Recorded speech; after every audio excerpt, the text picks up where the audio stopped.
जय श्री राधे। ओम नमः शिवाय। समस्त धर्म प्रेमियों का अपने इस यूट्यूब चैनल पर हार्दिक स्वागत और अभिनंदन है।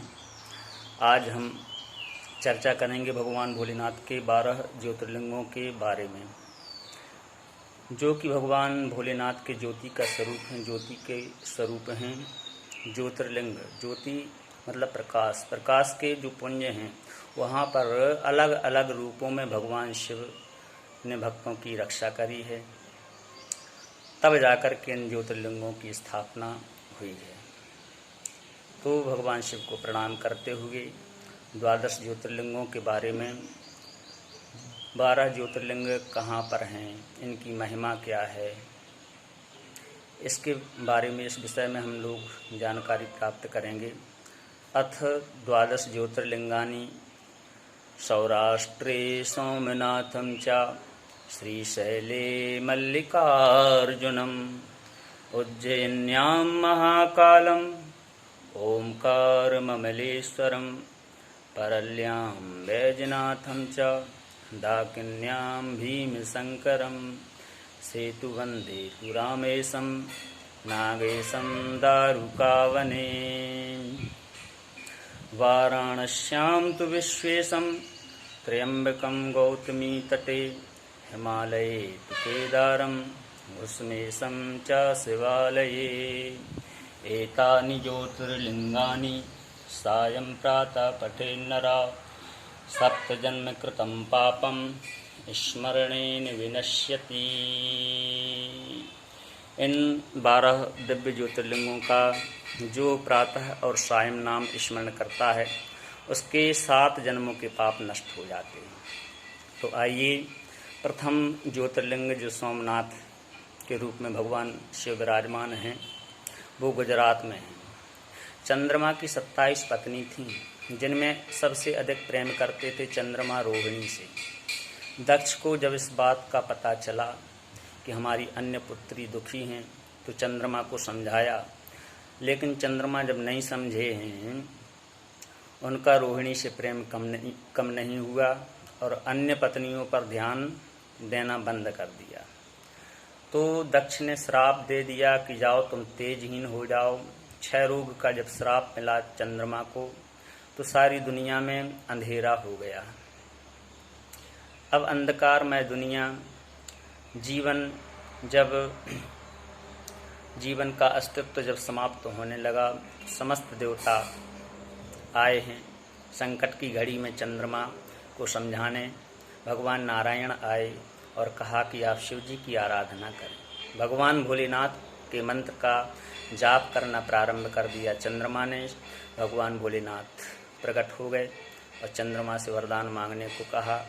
चंद्रमा ने कहा कि हे प्रभु, आप हमको इस कष्ट से मुक्त करें। भगवान भोलेनाथ ने चंद्रमा के दुख को दूर किया और चंद्रमा को अपने माथे पर रख लिया। तब से भगवान शिव का नाम पड़ गया चंद्रशेखर। और सोमनाथ के रूप में भगवान शिव हमेशा के लिए वहाँ पर विराजमान हो गए। सबसे कीमती ज्योतिर्लिंग वहीं पर सोमनाथ में हैं।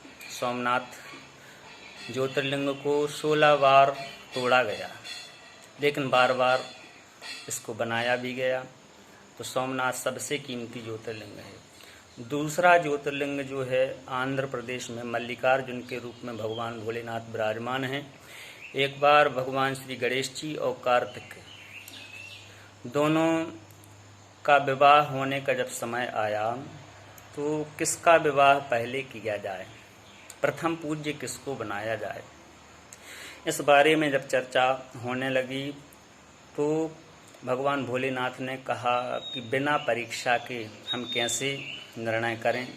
तो श्री गणेश जी और कार्तिक से पृथ्वी की परिक्रमा करने को कहा कि जो भी पृथ्वी की परिक्रमा करके पहले आ जाएगा वह प्रथम पूज्य कहलाएगा और उसका विवाह भी पहले होगा। मयूर पर विराजमान होकर के कार्तिक परिक्रमा लगाने लगे। गणेश भगवान ने बुद्धि और विवेक का परिचय देते हुए भगवान भोलेनाथ और माता पार्वती को ही ब्रह्मांड समझा और पृथ्वी रूपी भगवान शिव माता पार्वती की 7 परिक्रमाएं लगा करके हाथ जोड़ करके वहीं पर विराजमान हो गए। भगवान भोलेनाथ मुस्कुराने लगे और सोचने लगे कि जो बुद्धि में और विवेक में बड़ा होता है, जो ज्ञान में बड़ा होता है, वह सबसे पहले पूजने का अधिकारी है। और गणेश जी का पहले नंबर विवाह वहाँ पर किया गया। प्रथम पूज्य तब से श्री गणेश महाराज कहलाने लगे। इस प्रकार से वहाँ पर मल्लिकार्जुन ज्योतिर्लिंग की स्थापना की गई। कार्तिक को जैसे ही पता चला तो श्रीशैल पर्वत पर चले गए। वहाँ पर ढूंढते ढूंढते शिव पार्वती जी पहुँचे। मल्लिका माने पार्वती और अर्जुन जो भगवान भोलेनाथ का स्वरूप हैं, दोनों जन उस ज्योतिर्लिंग में आज भी विराजमान हैं। दूसरा ज्योतिर्लिंग मल्लिकार्जुन के रूप में श्रीशैल पर्वत पर विराजमान आंध्र प्रदेश में है। तीसरा ज्योतिर्लिंग उज्जैन में महाकाल के रूप में आज भी विराजमान है। मार्कंडेय ऋषि भगवान भोलेनाथ के परम आराधक भगवान शिव जी की आराधना कर रहे थे। तो इनके 12 वर्ष जब पूर्ण हो गए, काल इनको लेने आए, तो शिव जी की आराधना इन्होंने करना नहीं छोड़ी। भगवान शिव जी की शरण जैसे ही ग्रहण की, काल पकड़ने के लिए आया तो भगवान भोलेनाथ वहीं पर प्रकट हो गए और काल को वहाँ से चले जाने को कहा, आदेश दिया। काल ने कहा कि मैं काल हूँ। भगवान भोलेनाथ ने कहा कि मैं भी महाकाल हूँ। यदि इसी क्षण यहाँ से नहीं गए तुम्हारा राम नाम सत्य हो जाएगा। तो काल को वहाँ पर भगवान भोलेनाथ ने परास्त किया और महाकालेश्वर के रूप में भगवान शिव विराजमान हो गए। जो भी भक्त इनके दर्शन करता है, इनका नाम स्मरण करता है, उसको अकाल मृत्यु का भय समाप्त हो जाए।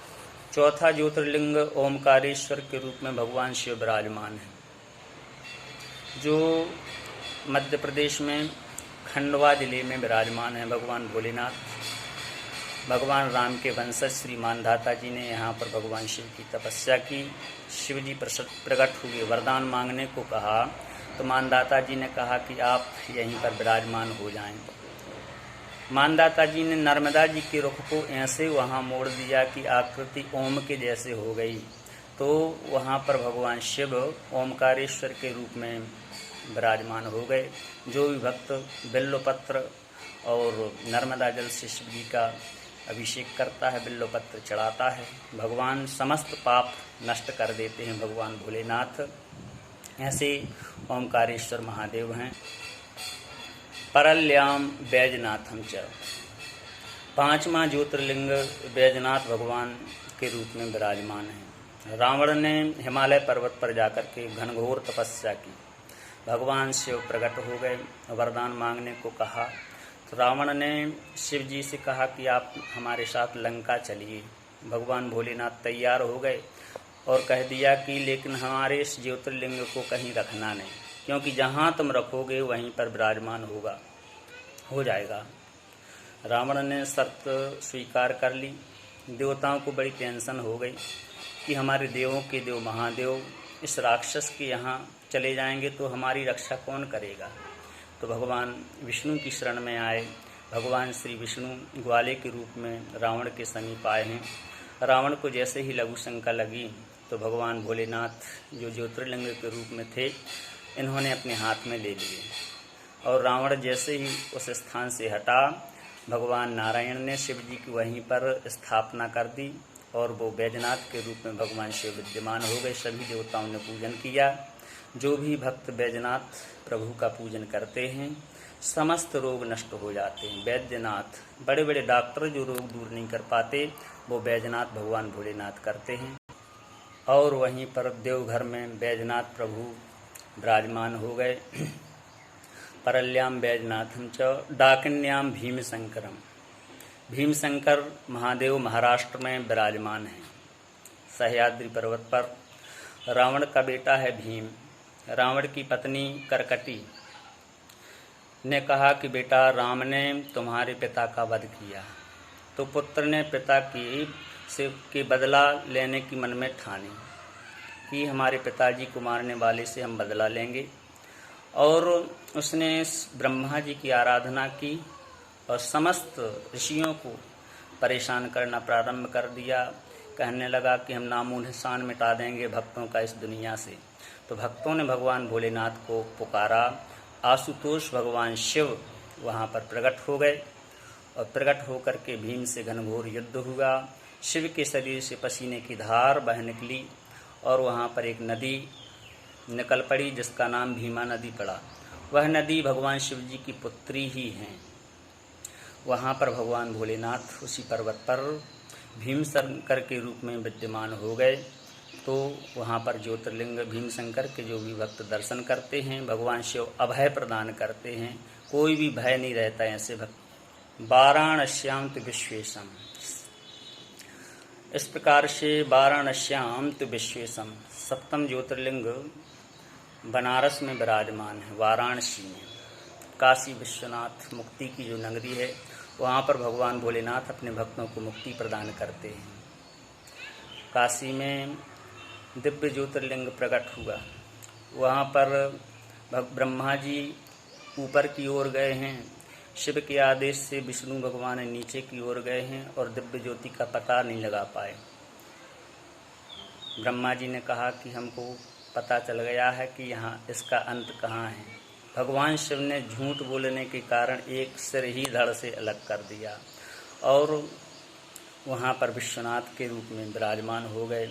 समस्त भक्तों को वहाँ पर भगवान भोलेनाथ मुक्ति प्रदान करते। मोक्षदायिनी नगरी है। 7 पुरियों में से एक पुरी काशी है। जो 6 पुरियों में जिनका उद्धार नहीं हो पाया, उनका उद्धार भी काशी में हो ही जाता है। 8वां ज्योतिर्लिंग त्र्यंबकेश्वर के रूप में विराजमान है नासिक में, गोदावरी के किनारे। गौतम ऋषि भगवान शिव के परम आराधक गौतम ऋषि ने भगवान भोलेनाथ की आराधना प्रारंभ की उसी क्षेत्र में, लेकिन आराधना करके धन धान्य की इनको प्राप्ति हुई। समस्त प्रकार की धन धान्य इनको प्राप्त हुआ है। तो वहाँ पर ऋषियों का झगड़ा हो गया। तो अनेक ऋषियों ने गणपति जी की आराधना प्रारंभ की और कहा कि आपको गौतम ऋषि को नीचे गिराना होगा। इनका पतन कैसे हो, इनको कलंक कैसे लगे। तो गणेश भगवान गाय के रूप में आए और वहाँ पर धन धान्य का अपने मुंह में रख करके रसास्वादन करने लगे। गौतम ऋषि ने जैसे ही गणेश जी का स्मरण किया, गाय रूप गणेश जी का वहीं पर प्राणांत हो गया और गौ हत्या का पाप लग गया। तब जाकर के गौतम ऋषि ने भगवान भोलेनाथ की आराधना प्रारंभ की। भगवान शिव प्रकट हुए और वहीं पर गंगा अवतरण हुआ, जिससे इनको गौ हत्या के पाप से मुक्ति मिली। वहाँ पर ब्रह्मा आ गए, वहीं पर भगवान विष्णु आ गए, शिव जी तो थे ही और त्र्यंबकेश्वर के रूप में वहीं पर विराजमान हो गए। एकमात्र ऐसा ज्योतिर्लिंग है जिसमें ब्रह्मा विष्णु और भगवान भोलेनाथ के दर्शन होते हैं। जो भी भक्त त्र्यंबकेश्वर में जाता है, पाप नष्ट हो जाते हैं, सुख की प्राप्ति होती है। 9वां ज्योतिर्लिंग रामेश्वर के रूप में विद्यमान है, जो तमिलनाडु में है। भगवान श्री राम ने अपने हाथों से इस ज्योतिर्लिंग की स्थापना की है। भगवान श्री राम, भगवान भोलेनाथ जो हैं, भगवान श्री राम के ईश्वर हैं, जैसा कि नाम से विदित है रामेश्वर। प्रसन्न करके भगवान शिव जी के आशीर्वाद से लंका पर विजय प्राप्त की और समस्त ज्योतिर्लिंगों में सबसे प्रचलित ज्योतिर्लिंग रामेश्वर भगवान का है। 10वां ज्योतिर्लिंग नागेश्वर, नागेशम दारुकावने। नागेश्वर जो दारुकावन में है, द्वारिका के नज़दीक यह क्षेत्र गुजरात में स्थित है। यहाँ पर भगवान भोलेनाथ ने दारुक नाम के दैत्य का उद्धार किया।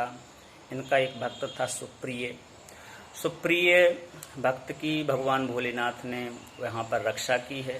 पाशुपतास्त्र अपने भक्त को प्रदान किया, जिससे दारुक नाम के राक्षस का उद्धार हुआ। जैसा कि नाम भगवान का नागेश्वर है, समस्त नागों से मुक्ति यहाँ पर मिलती है। जो भी भक्त इस ज्योतिर्लिंग के दर्शन करते हैं, किसी भी प्रकार के नाग देवता उसको स्पर्श नहीं करते हैं, नागों से के भय से वह व्यक्ति मुक्त हो जाता है। 11वां ज्योतिर्लिंग केदारनाथ के रूप में विद्यमान भगवान भोलेनाथ हैं उत्तराखंड में, बद्रीनाथ के पास में। ये 4 धामों में से एक धाम है। कहते हैं ब्रह्मा जी के बेटा नर और नारायण, जो साक्षात भगवान प्रभु विष्णु जी के रूप हैं, वहीं पर इन्होंने आराधना की। रोज भगवान शिव जी का जलाभिषेक करते थे, बिल्वपत्र चढ़ाते थे। भगवान शिव रोज दर्शन देने आते थे। तो एक दिन भगवान शिव प्रसन्न होकर के बोले कि बताओ भक्तों, आपको क्या चाहिए। तो दोनों ने कहा कि यदि आप हमारे ऊपर प्रसन्न हैं तो हे भोलेनाथ, आप सदैव के लिए यहीं पर विराजमान हो जाएं। तो भगवान नर और नारायण की प्रार्थना सुनकर के भगवान शिव केदारनाथ के रूप में वहीं पर विराजमान हो गए। जो भी भक्त, वहाँ साक्षात भगवान भोलेनाथ हैं, जो भी भक्त उस स्थान पर जाते हैं, भगवान शिव हर मनोकामना पूर्ण करते हैं, रोग दूर करते हैं, मनोकामना पूर्ण करते हैं, दुख दूर करते हैं। ऐसे श्री केदारनाथ प्रभु हैं। 12वां ज्योतिर्लिंग घृष्णेश्वर के रूप में विराजमान है, जो महाराष्ट्र में औरंगाबाद के पास में है। घृष्णेश्वर महादेव भगवान भोलेनाथ का 12वां ज्योतिर्लिंग है। कहते हैं कि यहाँ पर एक कथा आती है, एक प्रेमी जोड़े की। एक दिव्य भगवान के भक्त हैं जिनका नाम है स्वधर्म, इनकी पत्नी का नाम था सुदेशा। सभी प्रकार से जीविका इनकी अच्छी चल रही थी, सुखी जीवन था, लेकिन दुख एक चीज़ का था कि इनके संतान नहीं थी। तो सुदेशा ने अपनी छोटी बहन घूष्मा का विवाह स्वधर्म के साथ में कर दिया और उसके गर्भ से एक दिव्य बालक का जन्म हुआ। बालक प्रतापी, तेजस्वी था, बड़ा सुंदर बालक था। बालक की प्राप्ति हो गई तो घर में खुशियाँ छा गईं। लेकिन धीरे धीरे सुदेशा से ये कुछ सहन नहीं हो पाया और अपनी बहन के ही बालक को वहीं पर एक झील में डुबो दिया।